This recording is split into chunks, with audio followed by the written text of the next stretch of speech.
sharing stories that just create other conversations. Arrow.net, ARROE.net. All right, let's do it. Let's play it forward. These are real people, real stories, the struggle to play it forward.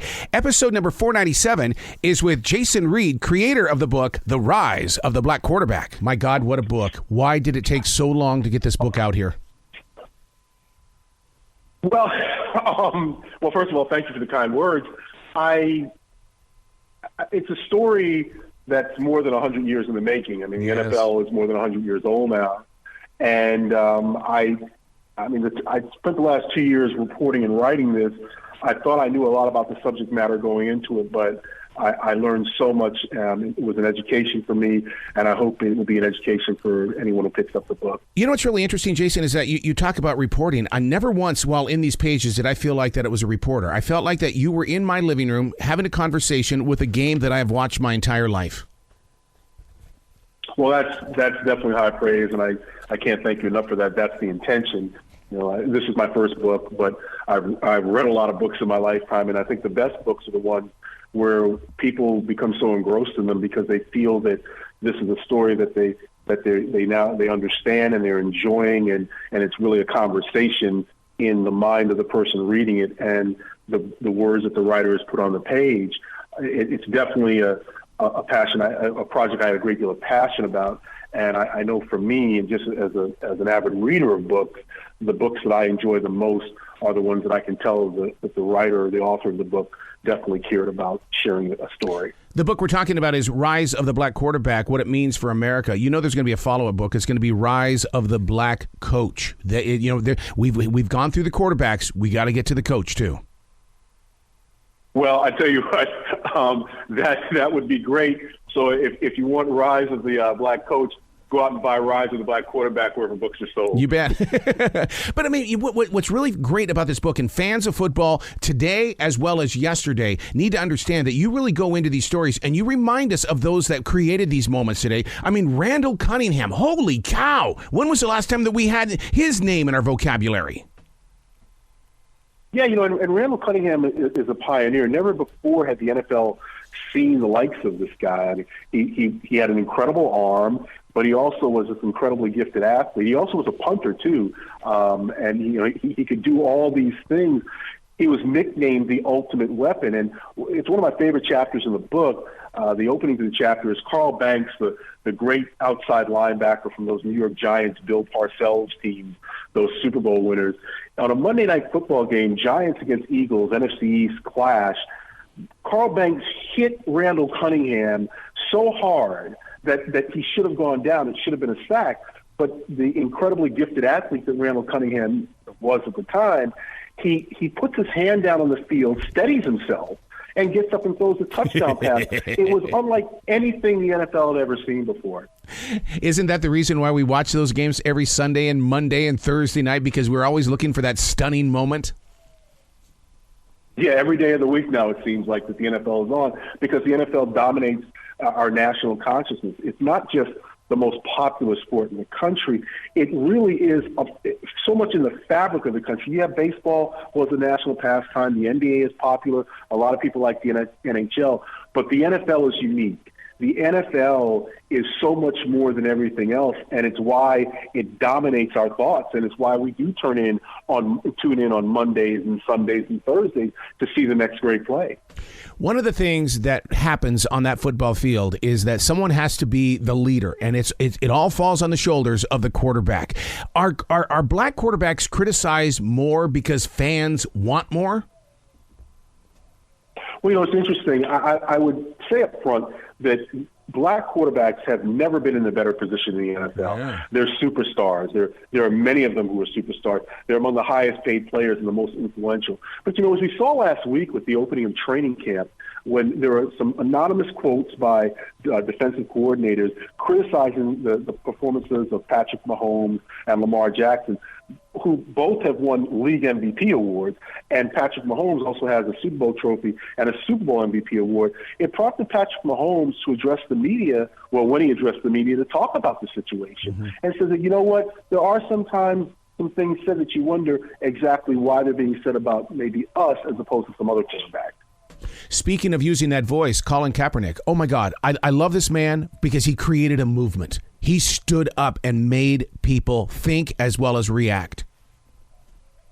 Yeah, it cost him his career because there's no credible argument from a football standpoint why Colin Kaepernick has been out of the league, the past 5 years now. Mm-hmm. It's just simply the fact that he angered team owners because he threatened their incredibly successful business model.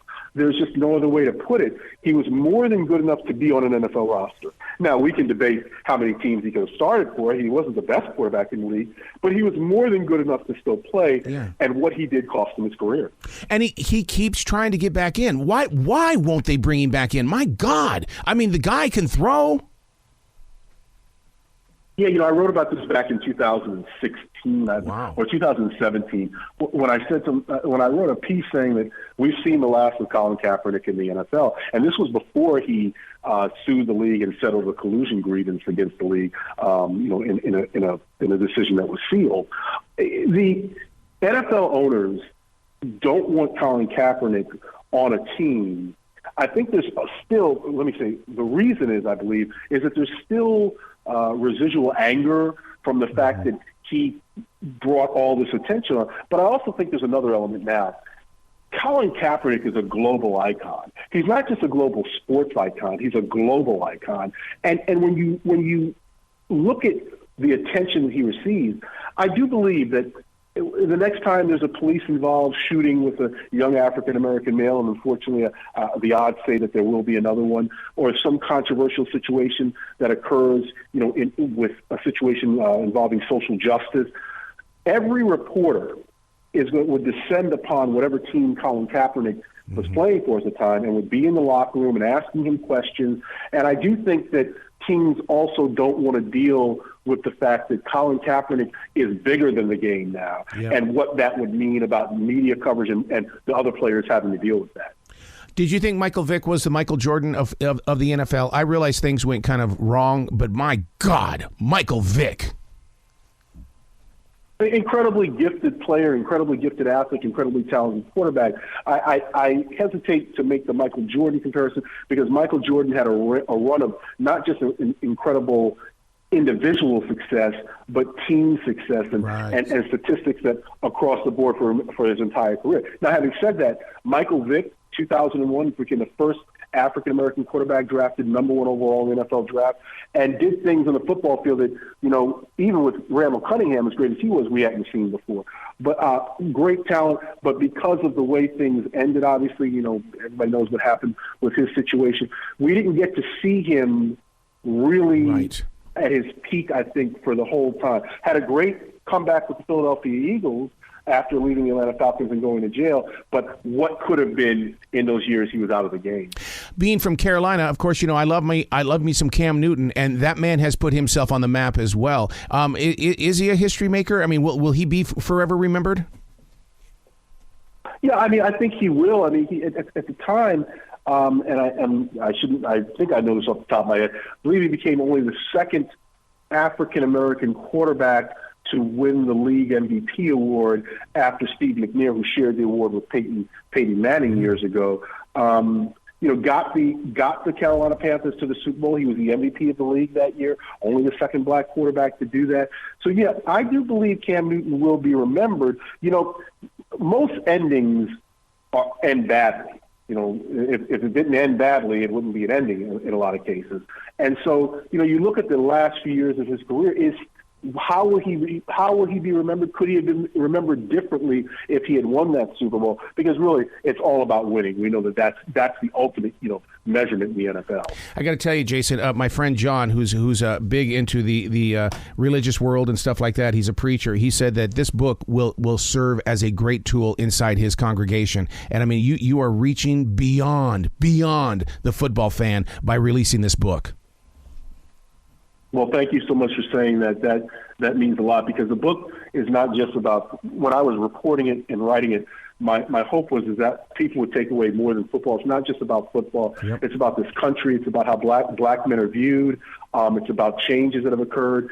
So thank you so much. I really appreciate it. You got to come back in the future, dude, because, I mean, you experience a lot of things that everyday people do not, but yet when you speak it and you write about it, yes, we are part of that. And that's what I love about your writing.